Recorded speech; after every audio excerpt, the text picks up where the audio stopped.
In this episode, we're talking the best season to sell your property and how a home stager can make a buyer fall in love with your home. You ask real estate questions, and I answer them. This is the Ask Daniel Los Angeles Show.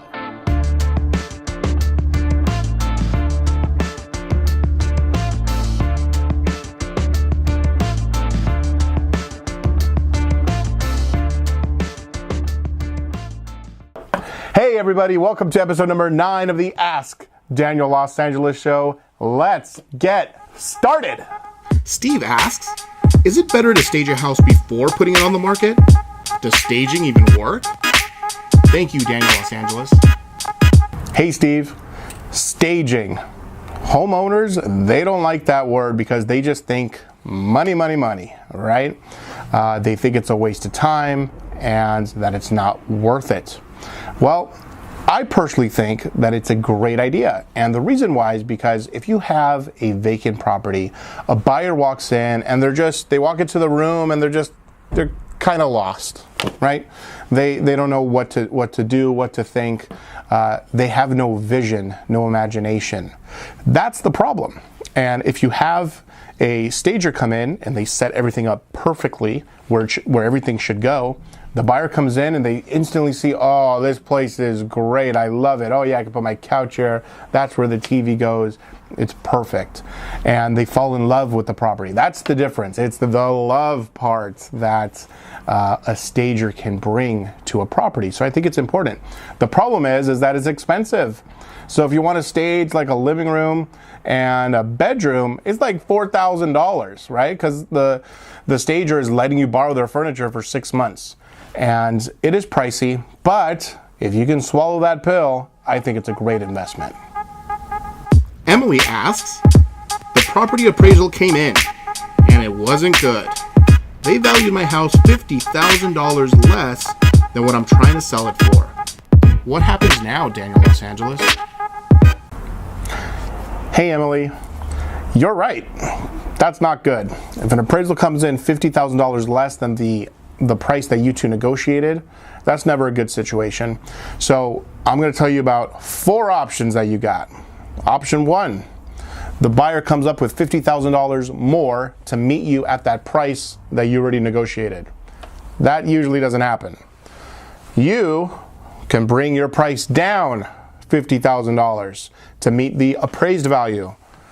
That usually doesn't happen. What usually happens is you meet somewhere in the middle. Buyer comes up with a little bit of cash, you lower your price a little bit, and you meet somewhere in the middle. That's what usually happens. The 4th option is you completely cancel escrow. That buyer is now gone. You search for a new buyer. They're going to have their own appraisal, and hopefully that appraisal, because it is a different person, hopefully that appraisal comes in at the price that you and the buyer negotiated. Victoria and Sam ask, Daniel Los Angeles, what is the best season to sell in? Hey, Victoria and Sam, thanks for the question. So I'm supposed to say that springtime is the best time to sell. The weather's great, the birds are chirping, the buyers are out. But when I look at the data and I'm looking back at the holiday season and January, when things were, cold, the buyers supposedly weren't out there, these sellers were making a killing because there was low inventory, no competition, and so they were able to sell their properties for way more. Buyers, in my opinion, were overpaying just a little bit. And now that we're in the spring season, you're going to have a little bit more competition because everybody waits for the springtime. So although it's not a terrible time to sell, springtime is the answer that everybody gives. I'm looking back at this past winter saying, wow, there was nothing for sale. That was a great time to sell. Now, it's going to be very interesting to see where inventory is for this next 30, 60 days. Is it going to be the same as it was this past winter? In that particular case, you sell now, because if the inventory is low, that's when you have to attack.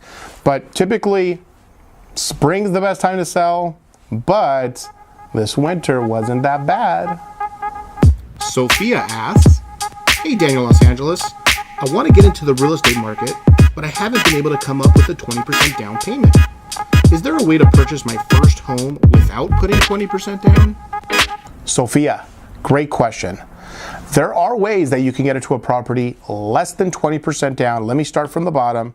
There's VA loans, 0% down, but you have to be a veteran. Next, FHA loans, 3.5% down, but the property needs to be in pretty good shape. For example, no peeling paint. It can't be too bad of a property. Next one, 5% conventional loans. After that, there's 10% conventional loans. Now I suggest you go with the minimum 10% because people see a 5% conventional loan and they don't come across those too often. Listing agents don't. So they're not very familiar with it and they're just like, 5% conventional loan, I don't think I trust this. So I do recommend a 10% conventional loan to be the very, very minimum that you put down. After that, once you get to 20%, 20% is that's standard. You're an average Joe if you're putting 20% down, okay?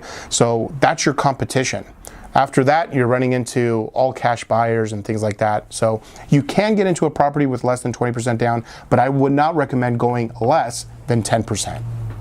All right, that's it. Episode number 9 is in the books. Find me on Facebook, facebook.com/the Daniel Los Angeles, or on Instagram @Daniel Los Angeles.